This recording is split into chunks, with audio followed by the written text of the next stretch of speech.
What's up, everybody? It's your boy. Holy cow, the age verification stuff is scary, guys. I am a relentless optimist. I believe in the future and the good of humanity. I did a whole video about my philosophy for life being a defiant optimism as a form of rebellion. But holy cow, y'all, we might just live through the beginning and the end of the open internet, and boy, wouldn't that be something. You just gotta love the government, right? Can't live with them, can't live without them, am I right? And my wife, aka Reed from Shameless Nerd. Today's video is about being cringe. If you end up liking this video, please consider subscribing to the channel and giving this video a like and commenting some nonsense to help feed the eternal hungry hippo that is the curation algorithm. You can also click the join button and join these beautiful people on the screen right here and become a member of the channel, supporting me directly. I promise that I am a real person and not a large language model piloting a robot flesh suit. Battery depleted. You can also join the Shameless Nerd Discord at the link in the description, and you can email me with any questions, comments, concerns, or advice for how to color this weird, like, white part of my beard without getting beard dye all over my chin and looking like an idiot at readfromshamelessnerd@gmail.com. All right, let's get into it. I am not, in the loop, we'll say. I don't have any social media account other than the one that you're watching right now, and I've had to come to terms with the fact that I am no longer the elite memer that I once was. So I have no idea of knowing how recent a meme it is, but I recently caught wind of a meme that looked something like this. And I love raccoons, so it got me thinking. Not about the words on the page. I can't read, I didn't pay any attention to that. This video is about raccoons. See, the thing about raccoons, one of the earliest videos on my channel was about cringe. The central argument of that video, not to steal views from myself, ow, stop, is that art and artistic endeavor is inherently cringy because when you start doing something, you're gonna suck at it, and nothing is cringier than art that sucks. God, it makes my skin crawl. I have albums I have made that I cannot listen to or I will have a panic attack. This video is going to approach cringe and talk about it from a different perspective. One more personal to me, one more philosophical in nature, and one more important, I think, and that is that embracing being cringe is a gift. It is a gift to yourself, and it is a gift to others. That meme, to be cringe is to be free, has kind of become a guiding mantra for me, and I'm not even joking. There is nothing more liberating than being cringe, and there is nothing nicer that you can do for other people than to be cringe. So first of all, let's talk about what cringe is, because like pornography, it's hard to define, but famously you know it when you see it.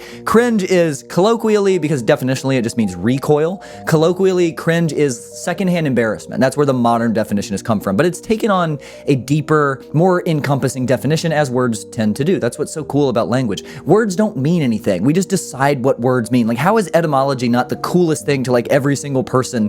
Why am I such a dork? Anyway, feeling secondhand embarrassment, being embarrassed on behalf of someone else based on something that that person is doing or saying or posting or whatever has sort of morphed into cringe, becoming a shorthand for behavior that is self-indulgent, silly, or goofy, or socially abnormal in some way. And importantly, because of the poison pill of irony, which I'm going to talk about throughout this video, and the self-preservation shield that is irony, which has just permeated the internet and like sub-35 culture as a whole, earnest, being genuine, being lost in what you love, being passionate, being unapologetically into something. That's kind of what cringe tends to mean now, and that's kind of a huge bummer. Like, okay, quick, right now off the top of your head, think about something that is cringe, okay? Close your eyes, hold that image in your head, think about what or who that person is, okay? Got it? For most of you, the image you have in your head right now is that musician that sings that song, I am rectangular, or the girl on the New York subway singing, no cap, I'm a little drunk and I could cry right now, or an anime convention attendee in full cosplay saying something awkward, or K-pop fans, or old internet memes like leave Britney alone, or like this.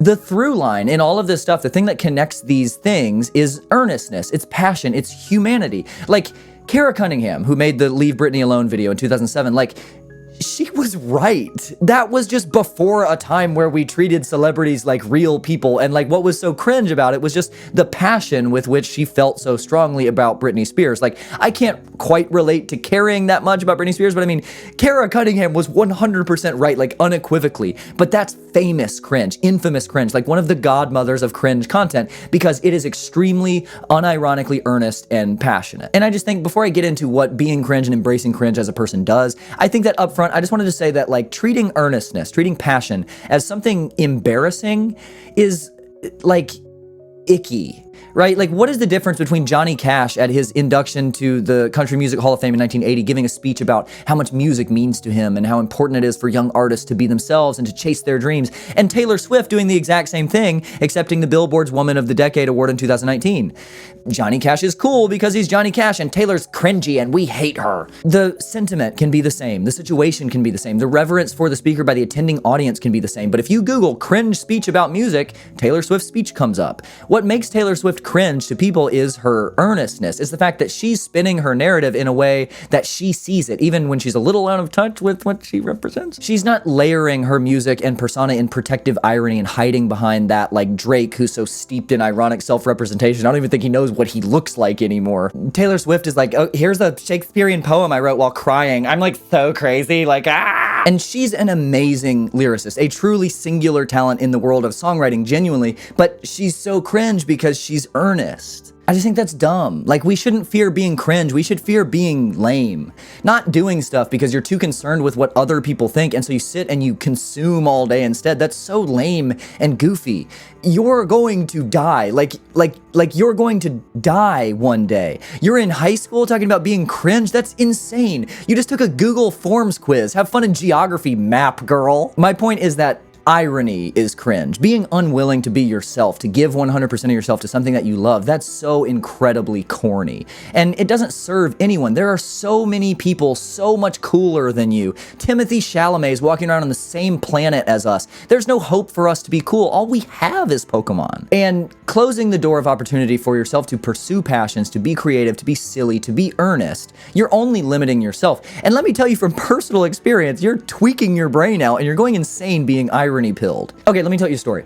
I was extremely cool in middle and early high school. I was the star of the quarterback team, and I had girl, and I loved sport, and I had so fun drinking and party. I was not in theater. I was not on chess team. I didn't have severe cystic acne and braces until I was 15 years old. I didn't wear bright red skinny jeans, right? And being extremely lame in middle school into high school, all that I wanted was to be cool. For Ethan Payne to be like, look, dude, we're 13 and I have armpit hair, but I'd like to invite you to my birthday party. And I spent years of my life desperately trying to curate or cultivate a personality that would get the cool kids to like me, you know, like a sociopath. And guess what? It didn't work. I was still lame. In fact, I was so lame that eventually I just gave up on that. I stopped trying to get in with the cool kids with armpit hair, and I started hanging out with the cringe kids, the ones who were talking about Magic the Gathering and shit. And you know what happened?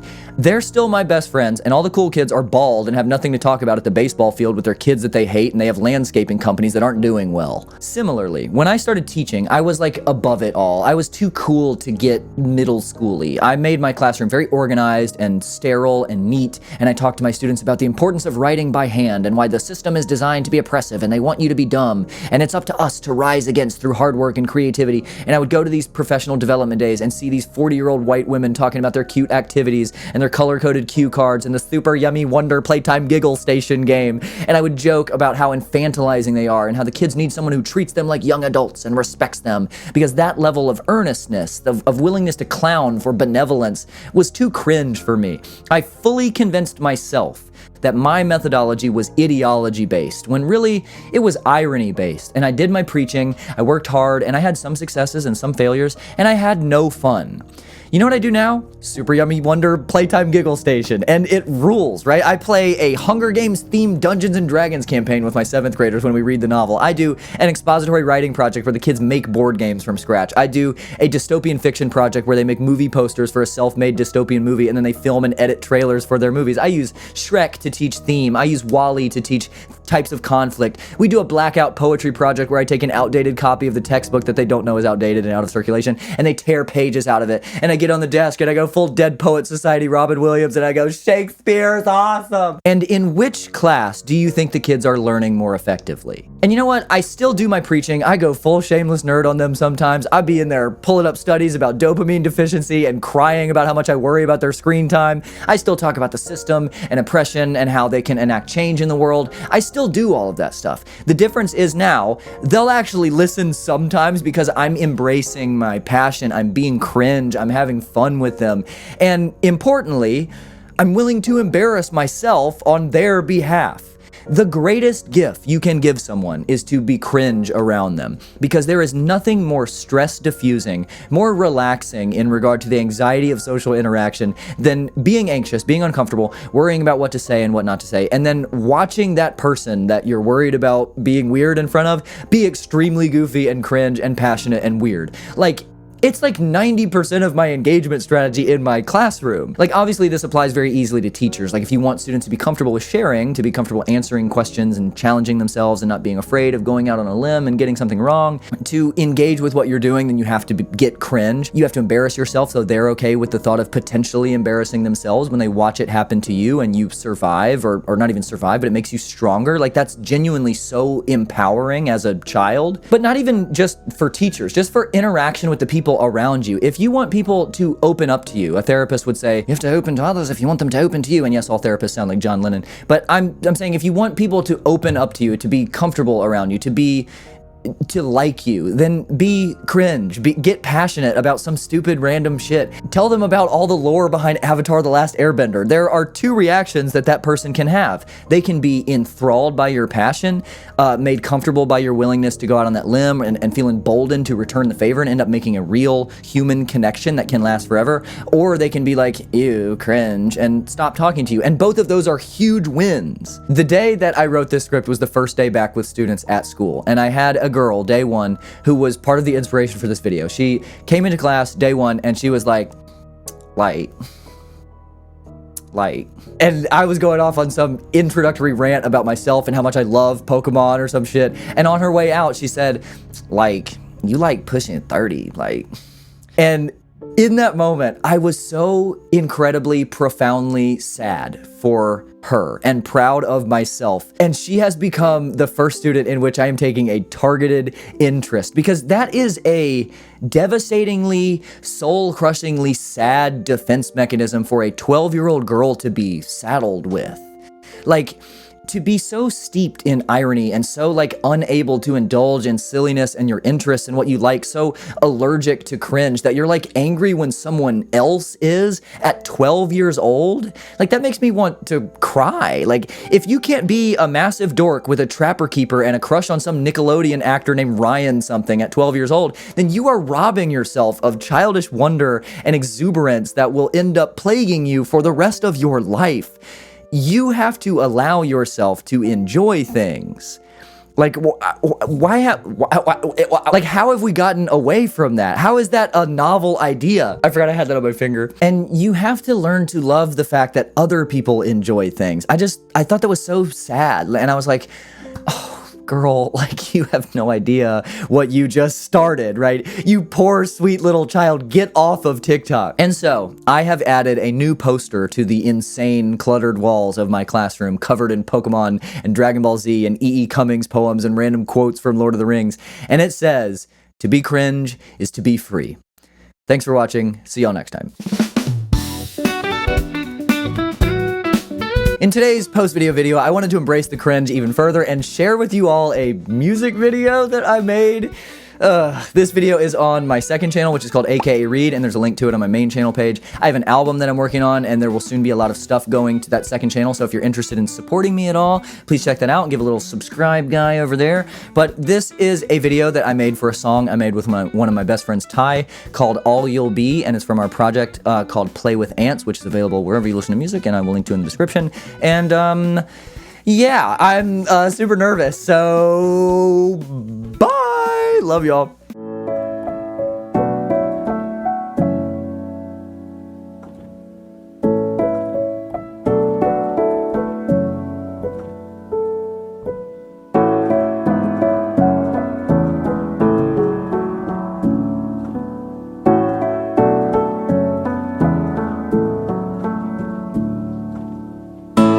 The house, you light it up.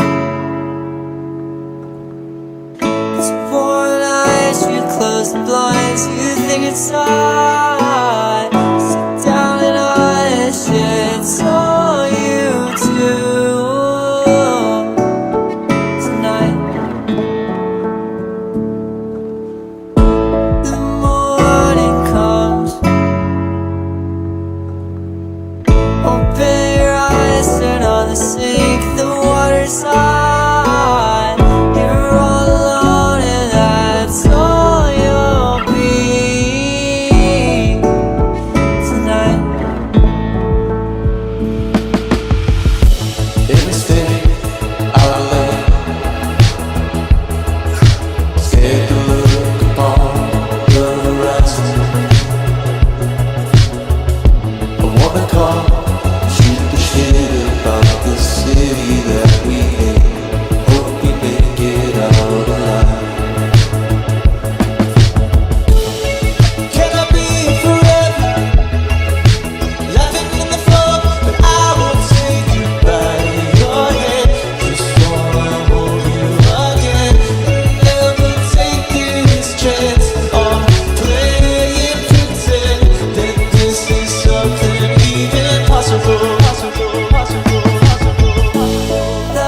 it's hard.